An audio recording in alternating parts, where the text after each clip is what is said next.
even in like places as obscure as Jordan, right? Jordan in the Middle East. Like the one guy said, "Hey, Nottingham Forest," and he could hardly speak English, but he all he could say was Nottingham Forest, and I love that, right? It's so cool. He's soccer is football, whatever you want to call it. It's the true global game, right? It doesn't matter whether you're rich or you're poor, and people can identify with it.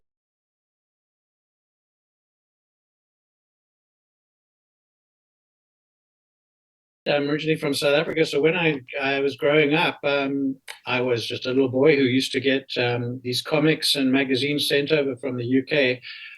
They were called Shoot Magazine and Roy of the Rovers Magazine. So your UK subscribers will definitely know what I'm talking about. And there was a guy called, well, there was two guys actually that just drew my attention. One was Trevor Francis, the first million pound player at the time in 1978, playing for Nottingham Forest.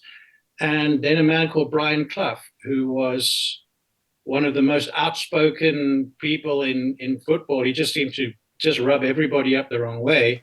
And I loved him. He was like a cartoon villain. And well, I mean, the next thing you know, Nottingham Forest were champions of Europe, and then they did it again.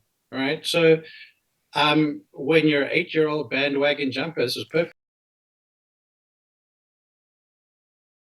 Club shop was like a porter cabin, right? It was still old school, right? Anyway, I went in there and I started speaking to the guy, and he goes, "Oh, your accent, man, I can't place it." Like, I'm like, "No, I'm South African." He goes, "Oh, okay." So what? I said, "Oh, because this is I've come to watch Forest three games, right?" He goes, "So you come all this way to watch Forest?" I'm like, "Yeah, yeah, I've come all this way to watch Forest." He goes, "Give me a minute," right? So I'm like, he's a guy in the club shop, right? I'm like, "Okay." Well, I said, "I just want to buy like the new shirt and everything like that." He goes, "No, no, no. I'll do something for you."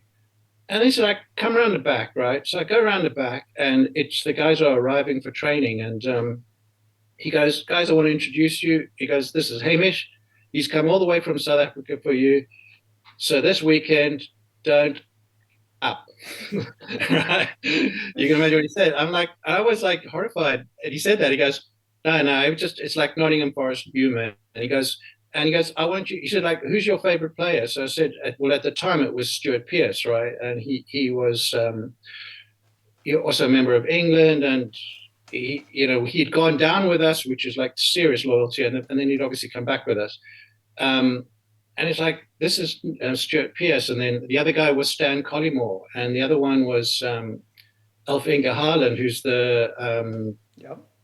father of Erling Haaland of Right, Manchester right. City, right? And he goes like, you know, he goes, and they were just like, "Say hi to Hamish," and they're like, "Yeah, hey, Hamish, how's it going?" And I was like, "This is like so surreal." I was just like some arbitrary guy coming into the club shop to buy a jersey, right? And their Forest weren't playing. I just was in such a rush to come to the club shop to get the jersey that like I was in London. Caught the train all the way up to Nottingham, and he's like, "Oh, I'll take you for a tour around the ground." He says, "Do you want to score a goal in the Trent End?" Which is, I'm like, "What do you mean?" He goes, "No, the guys are training. So I'll put the ball in the penalty spot. You kick it into the net, and then you can say you've scored in the Trent End." I'm like, "What?" And then the groundsman, he actually let me. I mean, nowadays Yeah. that's never going to happen, right? Right, Because right. everybody's so like precious about their turf, right? But at the time, I mean, it was like that pitch, and it was like that was in February, so it was pretty cut up. I mean, it was like the groundsman. I think he hadn't given up, but it's like you're kind of fighting a losing battle after a while, you know. So it's like, come onto the pitch, score the goal, and you can say you've done it. He's like, go back to all your mates in South Africa and tell them you scored at the Trent End, right? And I did it.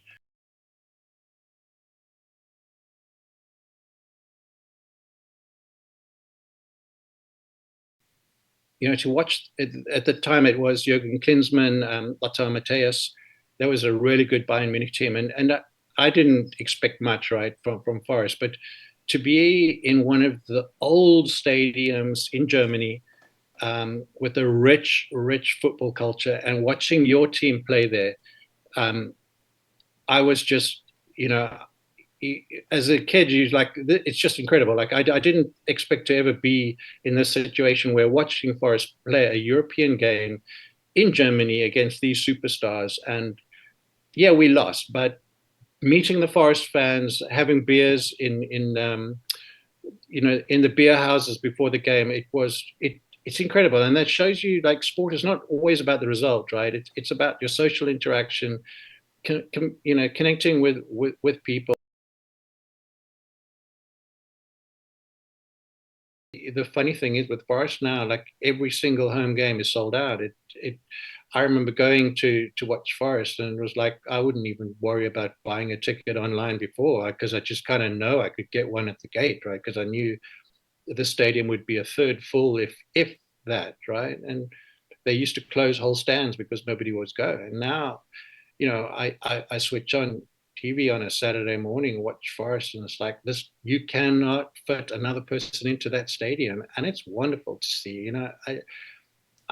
I'm just so proud of that club, and so happy to be a part of their fan base because we all celebrate it. If the club's doing well, I'm happy, right? And when the club's struggling, we still back it no matter what, because it's part of our identity. It's like what we sit around a bar table moaning about the team, but we wouldn't want it any other way. You've got to, you can appreciate the highs when you've been like at the low lows, right? And the low lows we've all got in common.